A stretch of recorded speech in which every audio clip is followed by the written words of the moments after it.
नमस्कार दोस्तों, मैं दिव्यांश आप सभी का स्वागत करता हूं आपका अपने चैनल द एग्जाम बडी में। उम्मीद करता हूं कि आप सभी लोग सकुशल होंगे और अपनी तैयारी अच्छे से कर रहे होंगे। आपका चाहे यूपी ट्रिपल एससी का एग्जाम हो, चाहे एसएससी का एग्जाम लगा हो, चाहे रेलवे का एग्जाम हो या कोई भी एग्जाम्स हो, हर एक एग्जाम में अरबों का भारत पे आक्रमण इससे संबंधित टॉपिक्स तो पूछे जाते हैं। तो क्यों ना इस टॉपिक को हम लोग कंप्लीट डिटेल वाइज पढ़ ले। आज तक जितने भी क्वेश्चन किसी भी एग्जाम्स में आए उन सभी का हम लोग यहाँ चर्चा कर लेते हैं। तो चलिए आज के सेशन को स्टार्ट करते हैं। सेशन कैसा लगा कमेंट करके बताइएगा। अच्छा लगे तो लाइक, बुरा लगे तो डिसलाइक भी कर सकते हैं, पर डिसलाइक के बटन को 2 बार दबाइएगा। तो चलिए सेशन को स्टार्ट करते हैं। आपके समक्ष पहला क्वेश्चन दिया गया है। भास्कर नामक राजा हर्षवर्धन को भेजे गए विभिन्न उपहारों का उल्लेख हर्षचरित में मिलता है। भास्कर किससे संबंधित है? अब बेटा देखो, ये जो क्वेश्चन है यहाँ पे आपको आखिरी लाइंस में ही केवल जवाब मिल जाएगा। भास्कर किससे संबंधित है? क्या भास्कर मगध के हर्यक वंश से थे, असम के वर्मन वंश से थे, उत्तर भारत के नंद वंश से थे, या इनमें से कोई नहीं? परंतु जब क्वेश्चन ने इतनी डिटेल किया है तो हम लोग भी उसका थोड़ा डिटेल देखते हैं। सबसे पहले क्या पूछ रहा है? भास्कर नामक राजा द्वारा हर्षवर्धन को भेजे गए विभिन्न उपहार। अब हमें कैसे पता चला कि हर्षवर्धन को किसी ने उपहार दिया है? तो देखो बेटा, हर्षवर्धन की एक जीवन रचना है या जीवनी है जिसको हर्षचरित के नाम से जानते हैं। और इस हर्षचरित के लेखक कौन है? उस लेखक का नाम अगर आप कमेंट कर सके तो कमेंट करिए। ध्यान रखिए, या जो हर्षचरित के लेखक है वो बाणभट्ट है। अब पूरा लाइन एक याद रखो।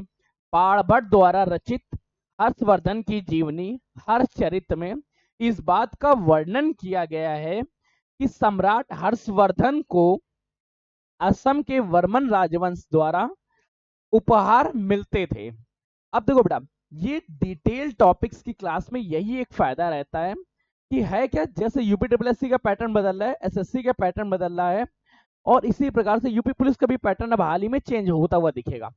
रेलवे का भी पैटर्न चेंज हो रहे हैं। तो इस चेंज होते हुए पैटर्न में केवल ये नहीं याद रखना है कि बाणभट्ट ने एक पुस्तक लिखी हर्षचरित जो हर्षवर्धन का जीवनी है, बल्कि उसमें उल्लेखित भाषा का भी वर्णन करना है। याद रखो, अब ये जो असम है, ये वर्तमान समय में तो असम है, लेकिन उसमें क्या लिखा? उसमें लिखा है कामरूप वंश के। कामरूप क्षेत्र वर्तमान समय में कहां लगता है? ये वर्तमान समय का असम राज्य है, असम राज्य क्षेत्र है। अब आपको कंफर्म हो गया क्या क्वेश्चन लिखा जा सकता है? कभी कभी यहाँ असम ना लिख के यहाँ पे कामरूप लिखा आ सकता है, कामरूप का वर्मन वंश। ठीक है, तो ये पॉइंट को भी ध्यान देना कि ऐसे कैसे क्वेश्चन पूछे जा सकते हैं। पूरा क्वेश्चन एक बार देखते हैं।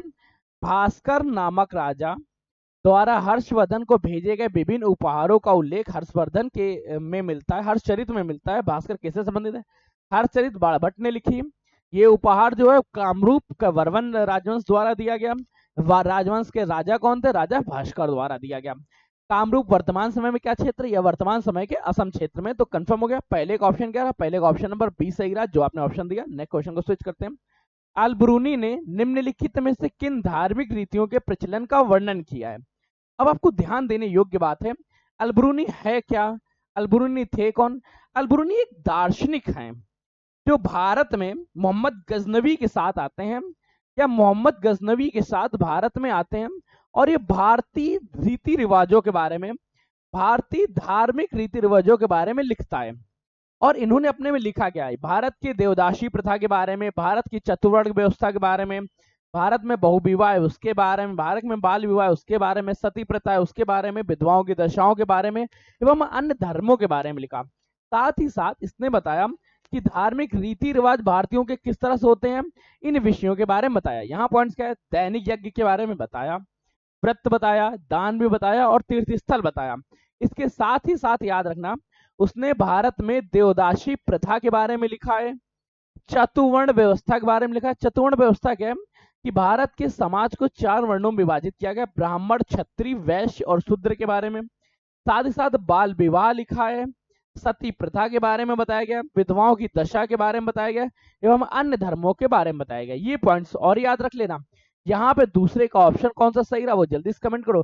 दूसरे का ऑप्शन नंबर ए सही रहा। सभी ऑप्शन हैं 1 2 3 4, सभी के बारे में लिखा। अलबरूनी है क्या? महमूद गजनवी का, साथ भारत में आता है।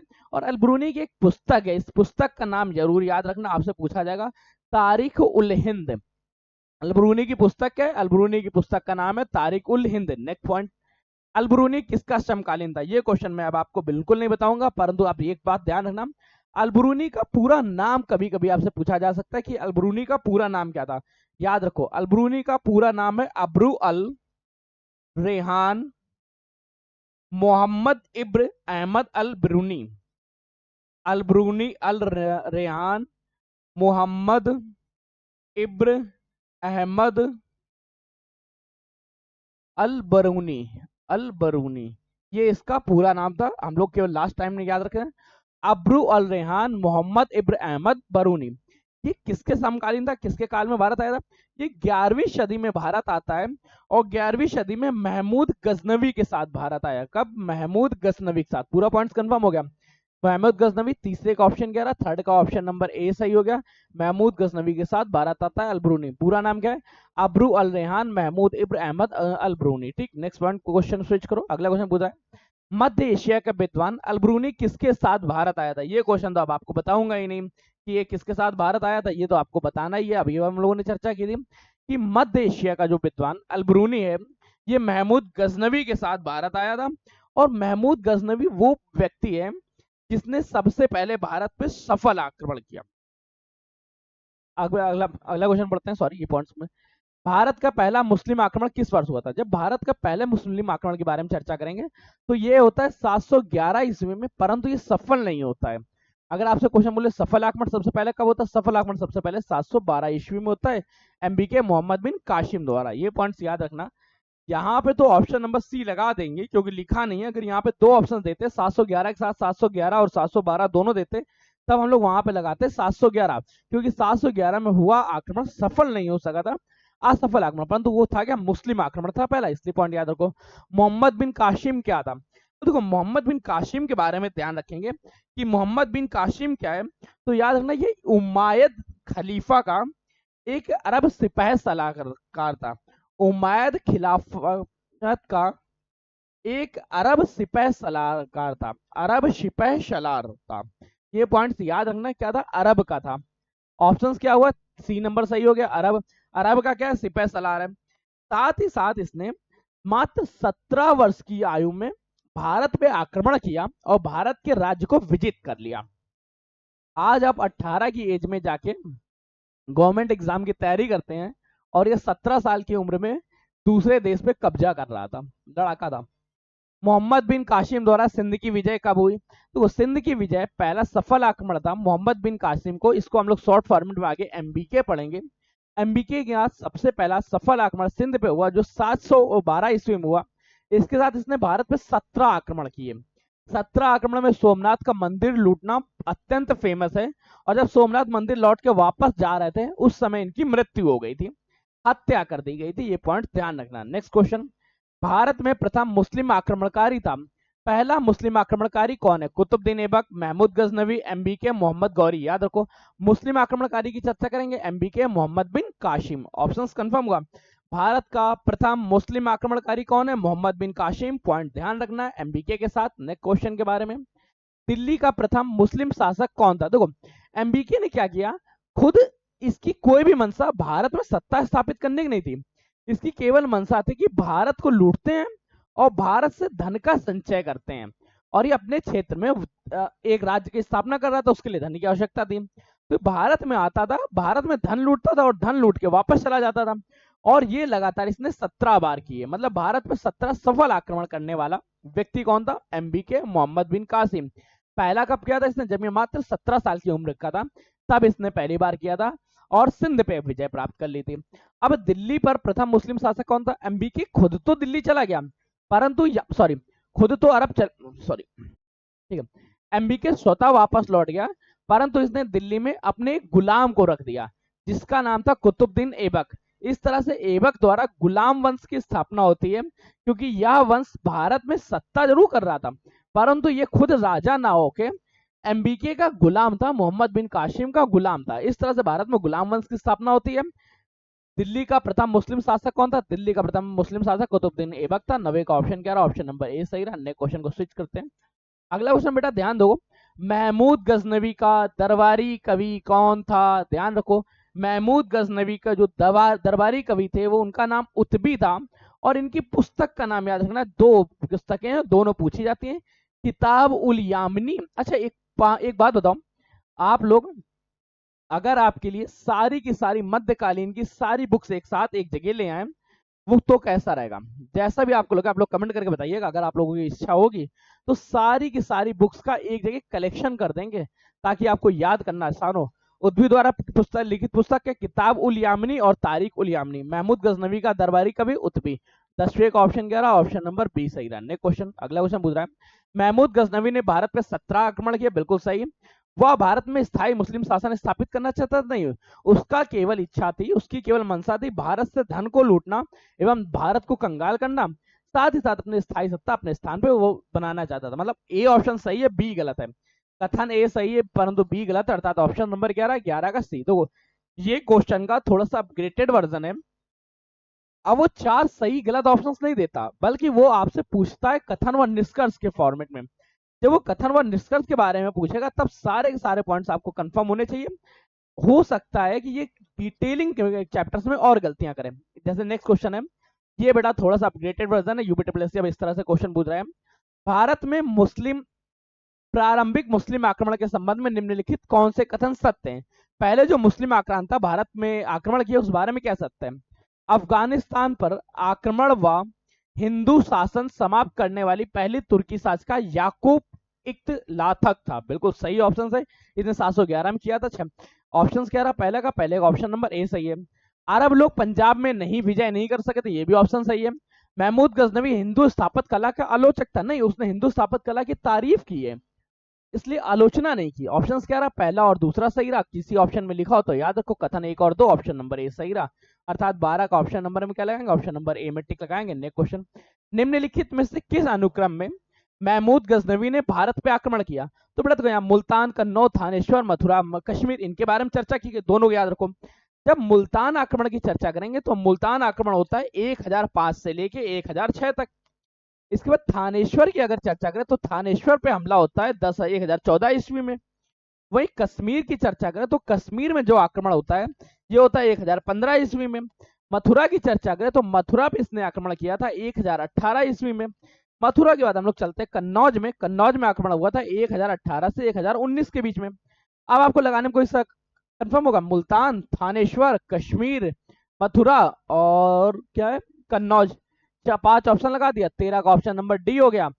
आक्रमण कौन कर रहा है यहाँ पे? आक्रमण यहाँ पे कर रहा है एमबीके, सॉरी महमूद गजनवी आक्रमण कर रहा है, तो महमूद गजनवी द्वारा क्या होगा? आक्रमण किया। पॉइंट ठीक हो गया। नेक्स्ट पॉइंट, गजनवी शासकों ने के सैन्य संगठन के किस जाति के लोग सम्मिलित नहीं थे? देखो गजनवी ने जब आया तो जहां से आया वो अरबी क्षेत्र था, भारतीयों पे भी आक्रमण किया, भारतीय भी कुछ सेना में शामिल हो गए, ताजिक भी शामिल हो गए, परंतु ग्रीक क्षेत्र नहीं शामिल था। अर्थात ऑप्शन क्या रहा? 14 का ऑप्शन नंबर डी सही हो गया। नेक्स्ट पॉइंट, अगला पूछ रहा है, निम्नलिखित मुस्लिम विजेताओं में से किसने अपनी बहुजाति सेना में हिंदुओं को नियुक्त किया? कौन सा ऐसा राजा था, शासक था जो अपनी सेना में हिंदुओं को सम्मिलित कर रहा था? वह पहला करने वाला महमूद गजनवी था। अर्थात ऑप्शन क्या रहा? 15 का option number B Mahmud Ghaznavi. ठीक है, कंफर्म हो गया? कोई दिक्कत, कोई शक, संशय नहीं? नेक्स्ट क्वेश्चन, अधोलिखित विदेशी आक्रमणकारियों में से किसने सोमनाथ मंदिर लूटा? अपने सोमनाथ मंदिर लूटने में महमूद गजनवी का हाथ था। कंफर्म? 16 का ऑप्शन क्या? Option number C. इसने कुल कितने आक्रमण किए? भारत पर 17 आक्रमण किए। नेक्स्ट पॉइंट, सुल्तान महमूद के भारत विजय का मुख्य उद्देश्य क्या था? महमूद का भारत विजय का मुख्य उद्देश्य केवल धन का संग्रह करना था, ना कि भारत में स्थायी सत्ता का स्थापित करना। अर्थात ऑप्शन क्या रहा? 17 का ऑप्शन नंबर सी सही रहा, धन संग्रह करना। नेक्स्ट पॉइंट, निम्नलिखित शासकों में से किसने अपने सिक्कों के पिछले भाग पे कालिमा का संस्कृत वर्णन, जो मुस्लिम संप्रदाय में पूजा विधि में कालमा पढ़ा जाता है, उस कालमा का संस्कृत वर्जन अव्यक्तमकम मोहम्मद अवतारा, इसका वर्णन किया था? ये वर्णन जो किया गया था वो किया गया था मोहम्मद गजनवी द्वारा। मोहम्मद गजनवी द्वारा। ऑप्शन क्या रहा? 18 का ऑप्शन नंबर बी सही रहा। नेक्स्ट पॉइंट, किसके एक तरफ संस्कृत मुद्रा पर चांदी के सिक्के निर्यात किए? मतलब चांदी के सिक्के में एक तरफ इसमें संस्कृत की भाषा में लिखा जाता था, ये भी किया था महमूद गजनवी ने। अर्थात ऑप्शन क्या रहा? 19 का ऑप्शन नंबर बी सही रहा। नेक्स्ट पॉइंट, सोमनाथ पर महमूद गजनवी के आक्रमण के समय चालुक्य सोलंकी वंश का शासक कौन था? चालुक्य सोलंकी जो गुजरात वंश के थे, इसके शासक कौन थे? इसके शासक थे भीम प्रथम। ठीक, ऑप्शंस क्या रहा? ऑप्शन नंबर 20वें का सी सही हो गया। बी में भी याद रखना, कभी कभी भीम प्रथम और द्वितीय में से कंफ्यूज करेगा, तो आपको हमेशा याद रखना है भीम प्रथम। ऑप्शन कंफर्म हो गया, और भीम प्रथम द्वितीय में डिफरेंस क्रिएट हो गया, भीम प्रथम। नेक्स्ट क्वेश्चन, महमूद गजनवी का अंतिम आक्रमण कब हुआ? महमूद गजनवी का अंतिम आक्रमण 1027 ईस्वी में हुआ। इस दौरान ये सोमनाथ के मंदिर को लूट के जाटों के अगेंस्ट में, जाटों के विरुद्ध एक विद्रोह किया। हुआ कि सोमनाथ मंदिर को लूटने के बाद वापस लौट रहे थे, तो रास्ते में सोमनाथ से थोड़ा आगे बढ़ते ही जाटों के साथ इनका एक संघर्ष हो गया। उस दौरान इनकी हत्या हो गई, मृत्यु हो गई। कहा जाता है कि रात के अंधेरे में इनकी मृत्यु हुई। तो पॉइंट ध्यान रखना, जाटों का विद्रोह कब हुआ? 1027, उसके बाद इनकी मृत्यु हो जाती है। ये इनका भारत में अंतिम आक्रमण था। 21वें का ऑप्शन क्या रहा? ऑप्शन नंबर डी सही रहा। नेक्स्ट पॉइंट, निम्नलिखित में से कौन हिंदू शाही राजा महमूद गजनवी के विरुद्ध हिंदू राजाओं के संघ का निर्माता करता है? तो होता क्या है, आनंद पाल के बारे में याद रखना, आनंद पाल ने गजनवी के खिलाफ कई युद्ध लड़े, परंतु 1809 में ये चाहता था कि सभी हिंदू शासक एक साथ मिल जाएं एवं एक ग्रुप बना के युद्ध लड़े। परंतु वही है ना, यहाँ पे जयपाल, जयचंद जैसे लोग थे, जिस वजह से ग्रुप नहीं बन सका, बल्कि लोग जाके महमूद गजनी से ही शामिल हो गए और आनंद पाल की हत्या हो गई। ऑप्शंस क्या रहा यहाँ पे? यहाँ का ऑप्शन नंबर बी याद रखना। कब ये गुट बनाने का प्रयास किया? ये गुट बनाने का प्रयास 1008 1009 में किया था, अर्थात 22 का ऑप्शन क्या रहा? ऑप्शन नंबर बी सही रहा। नेक्स्ट पॉइंट, महमूद गजनवी के साथ युद्ध में अपमानजनक पराजय के बाद आत्महत्या करने वाला पंजाब का हिंदू राजा कौन था? क्वेश्चन ये पूछ रहा है। ये पंजाब के हिंदू राजा जयपाल जी थे। ऑप्शंस क्या रहा? 23 का ऑप्शन नंबर सी सही रहा। नेक्स्ट पॉइंट को स्विच करके देखते हैं। अगला पॉइंट क्या पूछ रहा है आपसे? अगला पॉइंट बड़ा मधुरता के साथ पूछना चाहता है, महमूद गजनवी के आक्रमण के समय हिंदू शाही राज्य की राजधानी कहाँ थी? हिंदू शाही राज्य की राजधानी क्या थी? ये क्वेश्चन आपसे पूछ रहा है। ध्यान रखो, हिंदू शाही की राजधानी क्या थी? तो ये राजधानी तो उडंग। ऑप्शन क्या रहा? ऑप्शन नंबर 24 का सी नंबर सही रहा। नेक्स्ट पॉइंट, एक घटना एक परिणाम रहित विजय कथन किस आधुनिक इतिहासकार ने अरबों द्वारा सिंधु विजय के संदर्भ में कही? यह कही लेन पुल ने कि एक घटना एक ही परिणाम दिखाती है। लेन पुल। ऑप्शंस क्या रहा? ऑप्शन नंबर सी सही रहा। अब बेटा देखो, इसके बारे में एक चीज ध्यान देने वाली बात है कि इस समय जो सिंधु तट के इस पार पूरी की पूरी सेना लगभग 6 माह तक रुकी रही थी, इसलिए क्योंकि बीच में नदी का प्रवाह तेज था। फिर भी भारतीय राजाओं ने इस बात पे बिल्कुल भी नहीं भेद किया कि 17 साल का बालक आ रहा है और हमें पराजित कर सकता है। ये पूरी तरह तैयारी कर सकते थे। इन्हें दिख रहा था कि सेना है, कि अगर यहां से भी युद्ध करते तो सिंधु नदी जब इसका बहाव क्षेत्र कम हुआ था, उससे पहले ही इनकी हत्या कर सकते थे, परंतु ऐसा किया नहीं। अरे ये छोटा सा बालक है, क्या कर लेगा। फिर वही हुआ जो इतिहास में दर्ज है। नेक्स्ट पॉइंट, निम्नलिखित में से वह कौन सी पुस्तक है जो मोहम्मद बिन कासिम द्वारा सिंध विजय के इतिहास का मूल अरब ग्रंथ का फारसी अनुवाद है? यह है चचनामा। ऑप्शंस क्या रहा? 26 का option number B. Next point को क्लिक करते हैं। लाहौर में गजनवी वंश का अंतिम शासक कौन था? लाहौर में गजनवी वंश का अंतिम शासक खुसरो मलिक था, अर्थात ऑप्शंस क्या रहा? ऑप्शन नंबर सी रहा। 27 का option number C. Next point, इनमें से कौन गजनी राजवंश का संस्थापक था? गजनी राजवंश की स्थापना अल्पगीन ने की थी। अल्पगीन। ऑप्शंस क्या रहा? ऑप्शन नंबर 28 का ए नंबर सही रहा। नेक्स्ट पॉइंट, 731 ईस्वी में अरबों ने सिंधु नदी के तट पर एक नगर स्थापित किया, जिसका नाम क्या था? इन्होंने सिंधु नदी के तट पर महफूजा नाम के नगर की स्थापना की थी, अर्थात ऑप्शन क्या रहा? ऑप्शन नंबर ए सही रहा। 731 ईस्वी में अरबों ने सिंधु तट के किनारे पे महफूजा नामक नगर की स्थापना की। नेक्स्ट पॉइंट, एमबीके ने आक्रमण के समय सिंधु के शासक कौन थे? इस समय सिंधु घाटी के शासक, सिंधु का शासक दाहिर थे, और ये वायोव्रत थे। याद रखना, ये दाहिर व्यक्ति इस बात का नहीं परिचय लगा पाए कि सिंधु के उस पार जो सेना खड़ी है ये इन पर आक्रमण कर सकती है। यही है। ऑप्शन नंबर क्या रहा? ऑप्शन नंबर तीसरे का डी नंबर सही रहा। नेक्स्ट पॉइंट, मोहम्मद गजनवी के साथ भारत आने वाला प्रसिद्ध इतिहासकार कौन था? मोहम्मद गजनवी के साथ अलब्रूनी भारत आया था, और इसने भारत के धार्मिक साहित्य के बारे में, धार्मिक परिचय के बारे में, भारत के विकास क्रम के बारे में काफी कुछ लिखा। 31 का ऑप्शन नंबर बी। उस समय भारत की दिशा क्या थी, उस विषय में लिखा है। अब बेटा देखो, आज के सेशन को यहीं रख रहे हैं। अब आपके लिए एक गिफ्ट की चर्चा करते हैं, जो आपको पहले घोषणा की गई थी कि आपको एक गिफ्ट भी दिया जाएगा। तो बेटा नीचे डिस्क्रिप्शन को चेक करिएगा। डिस्क्रिप्शन में आपको मिलेगा क्लेम योर गिफ्ट्स। वहां पे आप फॉर्म भरिएगा, हर 21 तारीख को एक गिफ्ट निकलेगा जिसमें आप लोगों का भी नाम आ सकता है। इसके अलावा अगर आप किसी भी सब्जेक्ट की किसी भी एग्जाम्स की तैयारी करें तो एग्जाम बड़ी आपके साथ लगातार हाजिर है। कोई मन में क्वेश्चन हो कमेंट करके पूछ लीजिएगा, या आपके पास नंबर दे रहा हूँ 9889057003, इस नंबर पर आप व्हाट्सअप कर दीजिएगा।